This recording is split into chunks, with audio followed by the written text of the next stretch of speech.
Robert Jenrick's rise to prominence in the Conservative leadership contest is one of those curious political twists that seems to blend competence, timing, and the sheer unpredictability of the internal dynamics of a political party. How did Jenrick, a name not historically synonymous with a Tory heavyweight, suddenly become a front runner? I mean, up until a few years ago, we didn't know anything about Jenrick, except he was the person responsible for removing the cartoons, and he was somebody who says he took Ozempic but didn't enjoy it, a bit like President Clinton saying that he once smoked cannabis or didn't inhale. I can't remember what the line was. Anyway, firstly, Jenrick's rise coincides with the broader crisis in the Conservative Party, and as The Guardian notes, the Conservatives are, quote, intellectually bankrupt, financially bankrupt, reputationally bankrupt.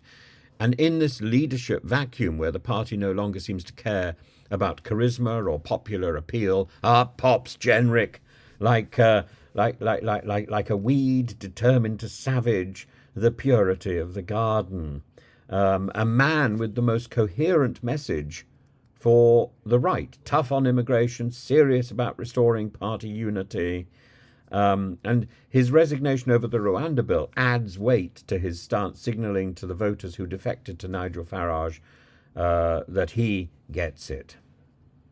The Financial Times puts it quite well that after the second ballot, Jenrick leads with 33 votes, and while Kemi Badenoch trails, or Kemi Badenoch, I don't know whether we should actually give Kemi Badenoch a Scottish heritage at this particular point. I know people suggest that one should, but she trails anyway. She trails. We're thinking about garden plants. I mean, she's a trailer at 28, and her path to the top seems uncertain. Jenrick's consolidation of both the hard right and the centrist votes so far could give him a substantial advantage. But of course, the voters who were voting for Mel Stride were almost certainly not going to be voting for Robert Jenrick. So they will give their votes to Tugendhat or to James Cleverly. But Jenrick is seen as pragmatic, capable of a strong message, perhaps a little less flashy, but the viable heir to the beleaguered Tory leadership mantle, and young enough to be around and be dynamic and be capable in 5 years' time. Let's not forget the serendipitous nature of conference speeches. Just as David Cameron famously turned his fortunes round in a mere 10-minute speech in 2005, Jenrick too stands poised to sway the undecideds. He could pull a Cameron-esque upset. And history, as we know, has a sense of irony. This is the party that ousted Theresa May after a few years but kept Boris Johnson longer than anyone thought possible or credible. And now Jenrick might be the unlikely victor through his sheer adaptability to the party's new reality, particularly around migration and competence in government. GB News has done a piece on Jenrick today, observing that what Jenrick brings is not revolutionary fervour, but a reassuring steadiness, a man who can unite the party with his moderate right posturing on issues like immigration. Danny Kruger's comments underline this, pointing out that Jenrick offers a bridge between the reform defectors and the centre-right Conservatives. His appeal is as much about not being a liability as it is about his policy positions. Amusingly, we might describe this contest as Louis de Bourges did with the Falklands War, as two bald men fighting over a comb.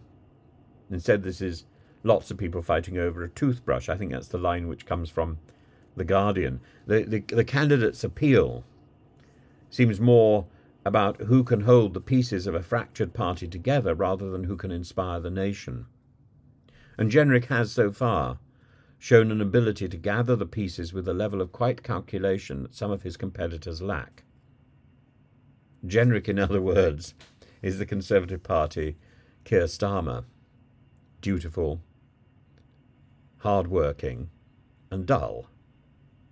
But, I mean, he gives a good speech, and he gives a better speech than almost anyone else in the Conservative Party at the moment. As for the sudden reappearance of David Cameron on the fringes, it almost feels like a political ghost haunting the party halls, a reminder that the Conservative Party's capacity to survive crisis has no real historical rival. Could Cameron's legacy of quiet revolutionaries like Jenrick be the secret to revitalising the Tory party once more? What it feels like is a long shot, given the current political climate.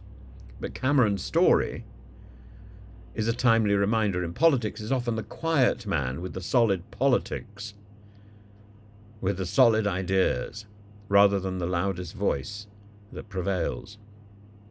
And Jenrick's path to leadership could be summed up as a perfect blend of competence, timing, and historical opportunity.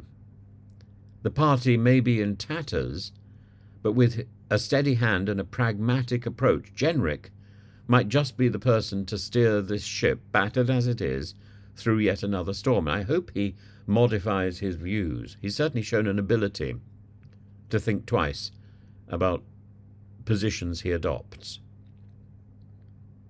Whether or not he can bring the party back from the brink, well, that remains to be seen. But for now, his opportunity is there, and the contest, frankly, is his to lose.